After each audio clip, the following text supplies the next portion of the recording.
As the 18th century kicked in, the Ottoman Empire remained a formidable military force and continued to experience economic growth. But the Ottomans' disastrous war with Russia from 1768, ending with the humiliating Treaty of Küçükçaynaca in 1774, was a changing of the guard in some respects. Prior to this period, the Porte had been the premier power across Eurasia. That title now went to Russia, while on their western flank, the Ottomans had to contend with Austria's imperial ambitions. And within but a century, Britain was to surpass all, to become the dominant global empire amongst global empires, and the greatest naval power the world had ever seen. The Ottomans were of course conscious of how far their war machine had fallen behind their Christian rivals, leading some sultans to institute reforms with varying success. But a far more consequential reform movement was making waves just beyond the Ottoman Empire's borders, one whose effects continue to shape and impact our present day long after the book of Ottoman history has closed. We're speaking here of course of the Dawah of Muhammad ibn Abdul Wahhab. But before we tell that story, in order to establish some continuity, it's worth first taking a step back to recap the relevant events at the close of the previous 17th century. We'd previously mentioned how, following the failure of the Ottomans to take Vienna in 1683, the Koprulu clan's influence at Constantinople also took a dive. The pietism and purity of creed they'd patronized did, however, continue to thrive, such as among scholars native to the northern shores of the Black Sea coast. But it was in Damascus, in Ottoman Syria, where the legacy of the Taymiyyan Turks would impact the most. In fact, it wouldn't be an exaggeration to say that popular Sufism in 18th century Damascus was under serious pressure to sober up from the same Salafistic current that had hounded the drunken mystics in the taverns and tekes of Constantinople the previous century. One notorious Gnostic, regarded as the greatest Sufi of Ottoman Syria, Abdul Ghani an-Nablusi, tried to push back. Through his prolific works, he authored over 300 books, we get a sense of just how threatened for the Sufi way of life he felt. Nablusi was a mufti of Damascus and taught at the city's Grand Umayyad Mosque before he went into a 7-year seclusion, or khalwa. Upon emerging, he devoted himself to refuting Sufism's critics, writing in defense of a wide range of controversial esoteric indulgences, from whirling to smoking to Ibn Arabi. Matters admitted to by Abdul Hakim Murad, Christian name Timothy, or if we're feeling a bit silly, we'll call him Timmy. Timmy! So he has dreams of Ibn Arabi. He sees himself as a baby suckling from Ibn Arabi, who is like a mother. Suckling Ibn Arabi's teat is fitting, considering Nablusi also wrote hedonistic shirk-infested homoerotic poetry in ode to the pederistic Sufi tradition of ritually leering at the beautiful form of young males, especially to the accompaniment of music and dance during the Sama' sessions, until Allah's divine presence is said to be witnessed. Witnessing divine beauty perceived through the beauty of a male, and Shahid Bazi as the act of falling in love with a beautiful male, which is also synonymous with lavat or sodomy. And some of his poetry reflects this, including some poetry which, to the rather pinched modern anxiety focus of modern Islam, seems a bit scandalous. Nah, that ain't it. I ain't no prude. We all like a perv now and then. Did I say that out loud? But that's regards lusting over what's lawful, the sex that is a sadaqah. As the Prophet ﷺ said, in your sexual intercourse there is charity. The companions asked, O Messenger of Allah, is there reward for him among us who satisfies his carnal desire? The Prophet replied, do you not see that if he were to satisfy himself in something forbidden, he'd earn a sin? So similarly, if he were to satisfy it in what is lawful, he'd have a reward. Our objection, then, is not against being sexual, but homosexual. It's not where ulama tend to go nowadays. But in that world, that was also part of what the Sufis would call Shahid Bazi, gazing upon the beauties of the human form, in order to learn about the creative magnificence of the compassionate God, a practice that Sufis were often reprehended for. Since gazing at the beauty of adolescent boys could have led to sexual consummation, one partner would have been active and the other one passive. The passive partner would have therefore been subject to derision because they would have crossed the gender boundaries by allowing themselves to be emasculated and feminized. Now, he's not actually got girls around in these gatherings, but this literary tradition means that he's one of the sort of major amatory and erotic poets of the Arabic language. I feel tingly. Yes, that's love, my friend. And it's time for you to learn all about it. And he writes a book about love. The command to compose it came to my inner being Thursday night, 12 Dhul Qa'dah, in 1096, when I heard a caller from the spirit world, in the absence of ghosts, as mouthed by one sleeping besides me. In which he talks about romantic love as being a divine gift that is a prophetic state that helps us to transcend more earthly passions, focuses us on contemplating the imago Dei, the presence of the sacred in another human being. Actually, Nablusi's love book is an argument for intense platonic love between boys and older men. Timmy, did you not do your homework? The word platonic comes from Plato, of course, and the Sufi master-murid relationship, the path to gnosis a young apprentice takes through his bonding with an older man, is as Greek as Gandhuism itself. Plato structured the, quote, love relation as a relation to truth by placing it in the one who is loved as well as in the one who is in love, and by reversing the roles of the loved young man, making him a lover of a master of truth. In this way, Platonic erotics made the topic of truth, which is with capital T, meaning the divine, a pivotal element into this type of relationship. Consequently, men and women became objects of divine contemplation.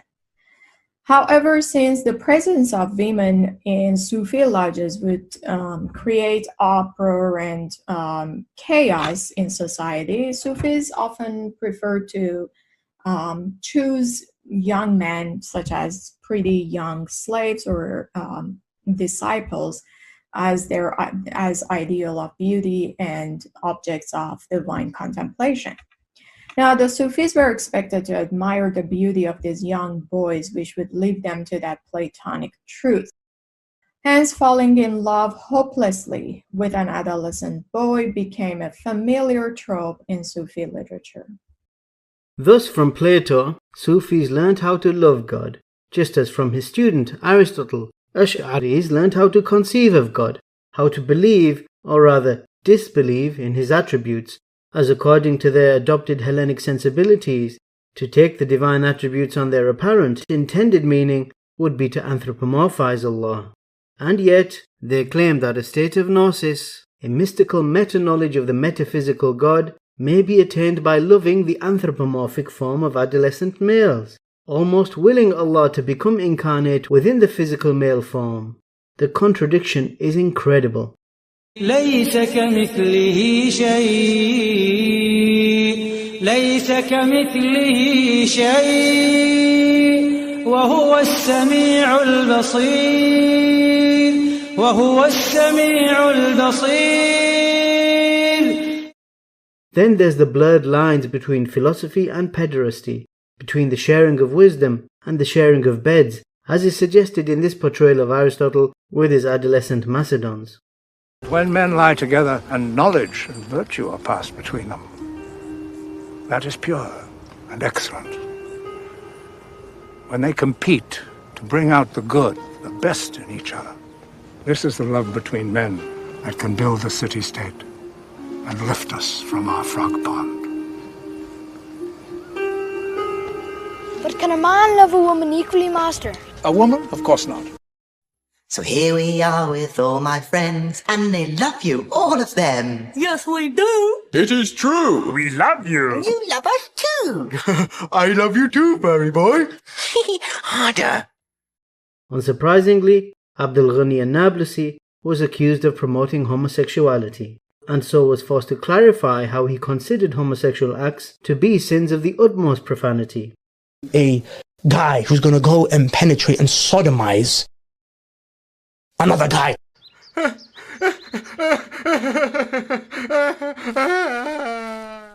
A guy who's going to literally insert his genitals into another man's back passage. Does that make sense? It does, absolutely.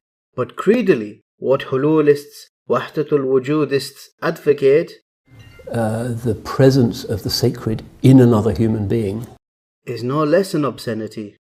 In response to one Ottoman scholar who had dared deconstruct some of Ibn Arabi's pantheism, Nablusi penned the polemic, "The true statement concerning the permissibility of forsaking the threat of eternal damnation and the refutation of the ignorant and stubborn Rumi." There has appeared in the land of Rum a man from the louts of the deserts and the unlucky ones of the steppe, who charges with unbelief the Arab and son of the Arab. And this is a play on words, as he intends Muhyiddin ibn Arabi. He does that despite his being a non-Arab, foreigner, son of a foreigner, while the Arabs are the masters of the Persians and Turks, as the scholars have agreed.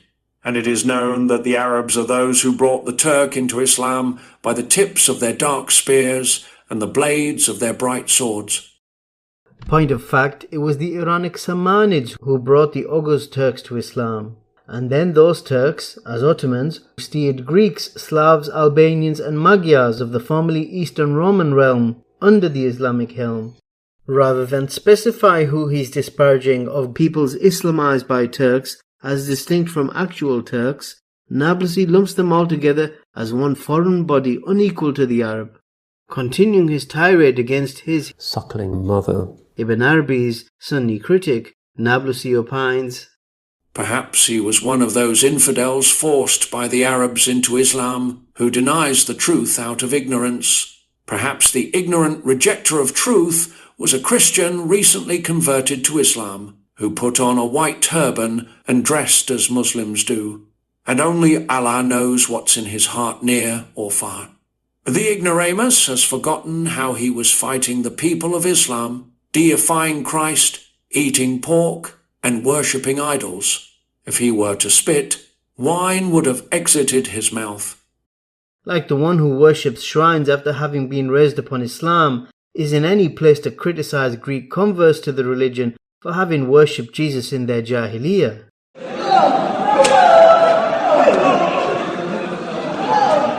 In fact, we find Nablusi repeatedly identifying those he opposed as Rumis.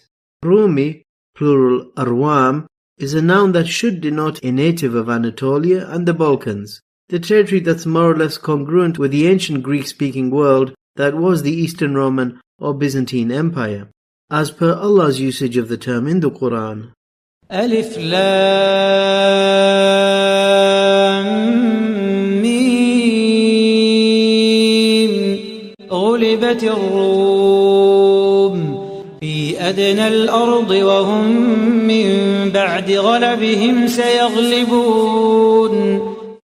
Since the 11th century, however, Rum became restricted to Anatolia, while by around the 14th century, Thrace and the Balkans became differentiated as Rumelia. The most noble person to wear Rumi as his laqab or title was the noble Sahabi Suhaib ibn Sinan, who was named Ar-Rumi after having been captured by Byzantine raiders and sold into slavery in Constantinople. Perhaps the second most famous person to wear the Rumi moniker was Jalal ad-Din Rumi, founder of the Mevlevi Sufi order. Although born a Persian, he quit his native Khorasan to settle in Konya, capital of the Seljuk Sultanate of Rum. The whirling dervishes and the associated Sama'a concerts originated with the Mevlevi order, but Jalal ad-Din Rumi is more universally known for his homoerotic poetry, where he speaks of God as if he were his lover. Nablusi's usage of the Rumi label here, as elsewhere, is derogatory. It conveys his disdain for those who are, if not lesser Muslim Turks, still no more than honorary Turks in his eyes. In addition to his Arab chauvinism, in his disdain for his detractors for their daring to question the permissibility of innovated indulgences, Nablusi unwittingly evidences their common sense as well as their greater concern for the ordinances of the Sharia. What's more, the antagonism his acts stoked also evidences how the shirkiyat and bid'at of what is now regarded as popular Sufism was, in the 17th century Ottoman Sultanate, being questioned by the citizenry just as it was being quashed by the state. Take, for example, the treatise, The Compendium of Secrets to Prevent the Evil Ones from Defaming Good Sufis. In the opening page, Nablusi gives us his motivation for writing this text. A letter came to me from some Sufi sheikhs of a particular Islamic land and raised questions arising from some indignant Turks who object to followers of the tariqah as pertains to the state of the dhikr, of voices raised in majesty and sometimes whirling in a state of ecstasy. And how does the author proceed to answer his critics? By appealing to weak and fabricated hadith, and by storytelling with Sufi fables. Not that loud communal dhikr and devotional dancing are the acts of disbelief Ottoman pietists made them out to be. Granted, these matters are not from the Sunnah, but relatively speaking, head-bopping at the mosque is not a sin so grave, not compared to the actual kufr that some get up to when they worship the saint at his grave. Here too, Nablusi writes in aid of those seeking aid from the dead. And here too, he relies on mawdu'at and khurafat to justify the innovated acts of the shrine venerating jama'at. Between 1689 and 1700 he is basically travelling. And he travels as a Sufi. This is a Sufi tradition of siyaha, and it's Quranically mandated. Nablusi's travelogue, Reality and Metaphor on the Voyage to the Levant, Egypt and the Hijaz, was a write-up of all the graves of Sahaba and saints he and his troop visited and some of the innovations they witnessed and performed there. The Sheikh roved with them all over Syria to visit the places of the prophets and saints that were there and kept journeying with them until they reached Al-Arish in Egypt, from which he travelled by land to Cairo. Even while detailing religious rituals at the shrines of the dead, Nablusi makes space to throw shade at the living. At times, some of the critics from among the Turks are there, but they are unable to restrain themselves from the delirious state which descends upon them unawares, or from the humility which overwhelms them. And I found one of them on another Friday, after I had attended this concert alone with some of my group. The Turk said to me, "Sir, this thing that they do here, at the shrine, is it halal or haram?" But I refrained from speaking with him, and patiently endured him until the concert began. Then he was seized by the state of delirium, and I haven't seen him since. At the tomb of a Cairene Sufi, Nablusi remarks, I have witnessed people at the time of the summer and other times circling the grave of Sheikh Amr and calling out to him for blessings and prayers for good fortune derived from his attendant spirit and his dazzling divine secrets. Then Allah the Exalted reaches out to them and fulfills their needs in accordance with his saying, "O you who believe, do your duty to Allah and fear him, and seek the means of approach to him. And there are no means mightier with Allah the Exalted than the souls of his awliya, good and pure, and the light of their graves, brilliant and clear." To cite this passage, يا أيها الذين آمنوا اتقوا الله وابتغوا إليه الوسيلة, as if it's an evidence for the tawassul of tombs, as if worshipping the dead is a means of drawing nearer to Allah, is a perverse abuse of the Quran. Qatada, the tabi of the Sahabi, Abdullah ibn Abbas, commented, "Seeking the means of approach to Allah is by obeying Him and performing the acts that please Him." And the remainder of the verse mentions one such deed that is pleasing to Allah. وجاهدوا في سبيله لعلكم تفلحون. And strive hard, make jihad in His cause as much as you can, that you may be successful. and in rebuke of those who claim they are making tawassul to Allah by venerating other than Him, Ibn Kathir cites another ayah. أولئك الذين يدعون يبتغون إلى ربهم الوسيلة أيهم أقرب. Even the closest of those whom they call upon themselves desire a means of approach to their Lord. The most cunning of Nablusi's attempts to push back against Salafistic Turks' objections to Sufi occultism and innovation was his neutralizing commentary on Imam Birghivi's At-Tariqa al-Muhammadiyya, the Muhammadan Path. Nablusi titled his work The Dewy Garden Explaining the Muhammadan Path. He also writes a book that becomes much more widespread and is still quite widely read, which is a commentary on a book by somebody called Muhammad bin Pir Ali al-Birghavi, who's an Ottoman scholar and preacher in Istanbul, called At-Tariqa al-Muhammadiyya, the Muhammadan Way. Birghivi's goal was to admonish Ottoman society, to turn them away from the excesses and innovations of Sufi tariqas, those who he called al-Mutasawwifa al-Jahala, the ignorant Sufis, and to return them instead to the inspired tariqa of the Prophet Muhammad sallallahu alaihi wasallam, the Sunnah. By taking the text of Birghivi's tariqa and making it his own, Nablusi was attempting to both explain away Birghivi's objections to extreme Sufi practices while disingenuously associating his notorious Nablusian name with the most celebrated scholar in Ottoman history. Thus did the greatest Sufi of the Ottoman Empire attempt to appropriate the legacy of the greatest scholar in the history of the empire. Considering Nablusi's justifying calling upon spirits of the dead, as doing so is the greatest means of drawing nearer to Allah, so he said, it should come as no surprise that he brags of forsaking the revealed knowledge which the Prophet ﷺ spread, forsaking it for the so-called divine secrets which were but voices in his head. In a letter to one of his devotees, a Constantinople-based dignitary, Nablusi confesses, I have now completely abandoned the outer sciences because they are illusionary.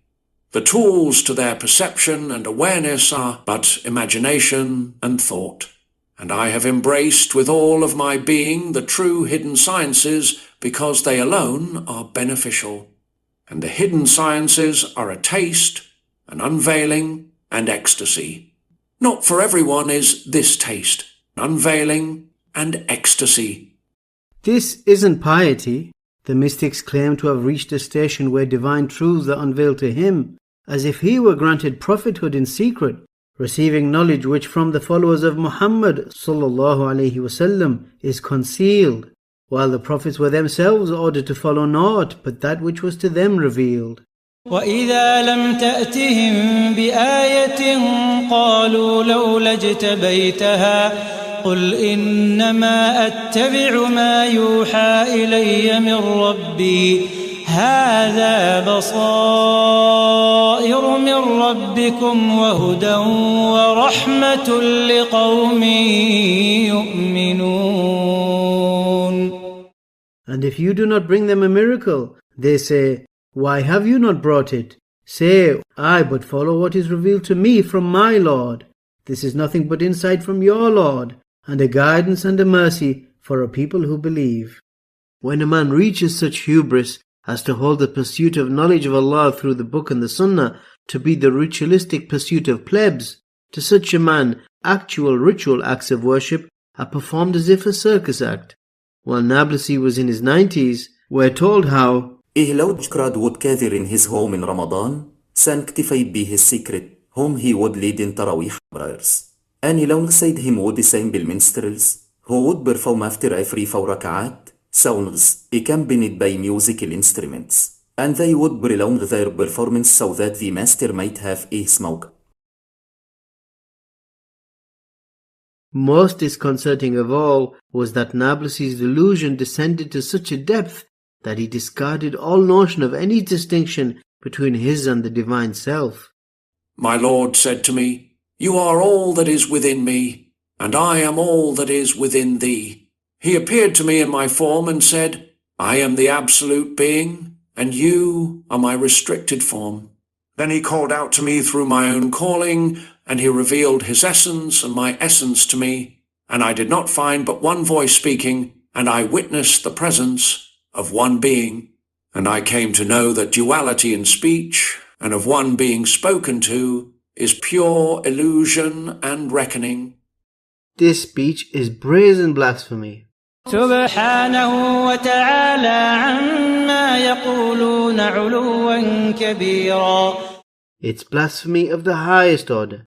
It betrays a disbelief, the kufr of the monist pantheistic disorder, more commonly referred to in Arabic amongst Ibn Arabists as wahdatul wujud, a belief in the oneness of being between the creator and the created, a kufri credo similar to the notion of hulul, the alleged indwelling of Allah within man. سبحان ربك رب العزة عما يصفون. In light of Nablusi's heresies, it was inevitable that observant Sunni Muslims would be on his case and he on theirs. And there's a puritanical movement led by somebody called Qadizadeh, who was a disciple of Birgavi but became really quite narrow and extreme, which said these things are not sanctioned in revelation. And some of the ulama are banning tobacco, and he issues a fatwa saying it's permissible. But Abdul Ghani Nablusi doesn't really have a problem with it, because there's no dalil that indicates that God is against it. So avoid the Qadizadeh's insistence that piety consists in making things prohibited wherever you can. This is part of a sickness which he deplored.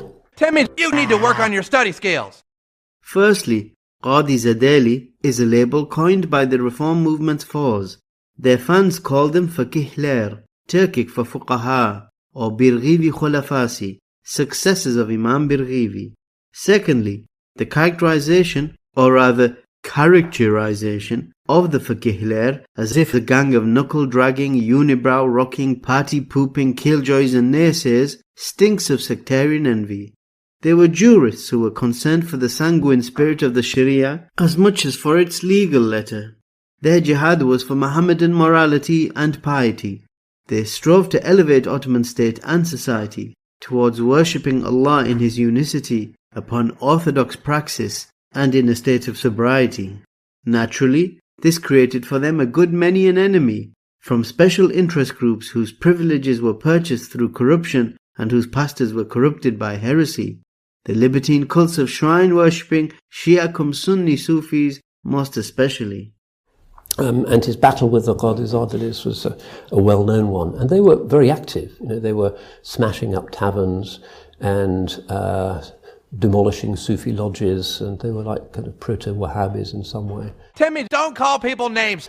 Lower caste preachers usually, Va'izan, not the senior muftis and the ulama who regarded them as kind of a vulgar embarrassment, but this is part of his battle. The Qadi Zadeli were actually patronized by the state. They enjoyed the best teaching gigs at Constantinople's premier pulpits, venues that were booked for them by the empire's senior-most statesmen. Some reached the ranks of Padishah Sheikhi, the emperor's personal sheikh, or preacher to the palace guard.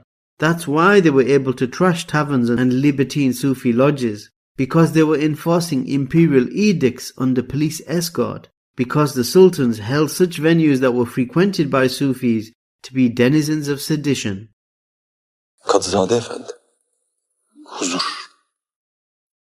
That's not to say there wouldn't have been any overly zealous zealots.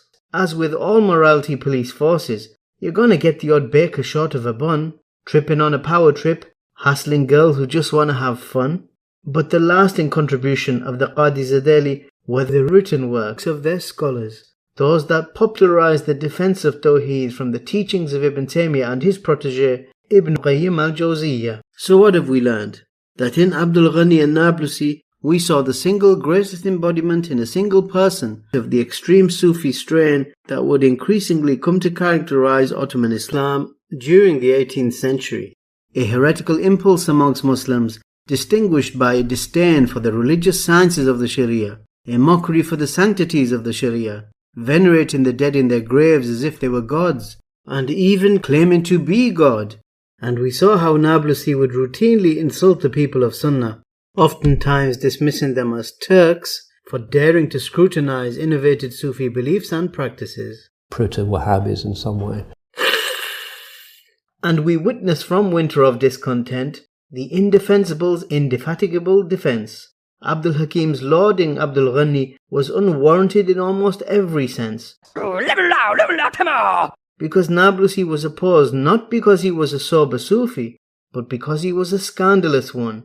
And while his opponents would assail him with book and sunnah based arguments bespoke, he'd hit back with ad hominem and bigotry while having a smoke. And we ought to have gained a greater appreciation also of the debt Ash'ari Sufis or the ancient Greeks for their innovated beliefs and their inappropriate motifs.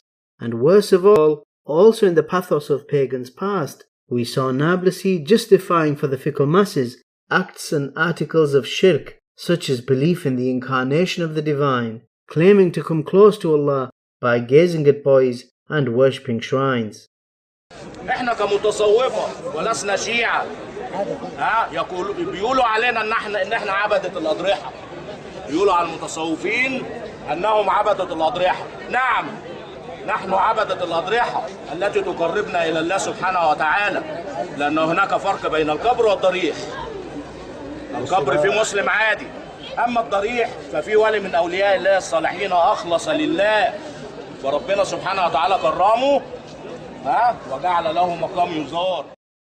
ألا لله الدين الخالص والذين اتخذوا من دونه أولياء ما نعبدهم إلا ليقربونا إلى الله زلفى إن الله يحكم بينهم فيما هم فيه يختلفون إن الله لا يهدي من هو كاذب كفار. And it wasn't just the righteous folk of Rome and Rumelia who made their protest against the mystics' misguidance known. Nablusi's fellow Syrian, a scholar of hadith from Aleppo, Sana'ullah bin Sana'ullah al-Halabi al-Hanafi, was perhaps his fiercest critic.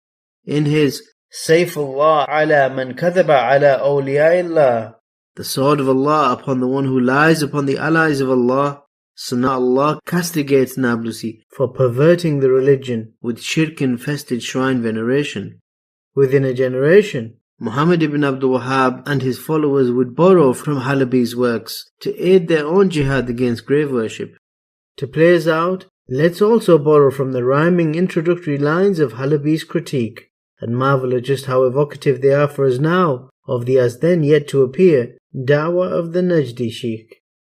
هذا وإنه قد ظهر الآن فيما بين المسلمين جماعات يدعون أن للأولياء تصرفات في حياتهم وبعد الممات، ويستغاث بهم في الشدائد والبليات، وبهممهم تنكشف المهمات، فيأتون قبورهم وينادونهم في قضاء الحاجات، مستدلين على أن ذلك منهم كرامات، وقررهم على ذلك من ادعى العلم بمسائل، وأمدهم بفتاوى ورسائل، وأثبتوا للأولياء بزعمهم الإخبار عن الغيب بطريق الكشف لهم بلا ريب، أو بطريق الإلهام أو منام.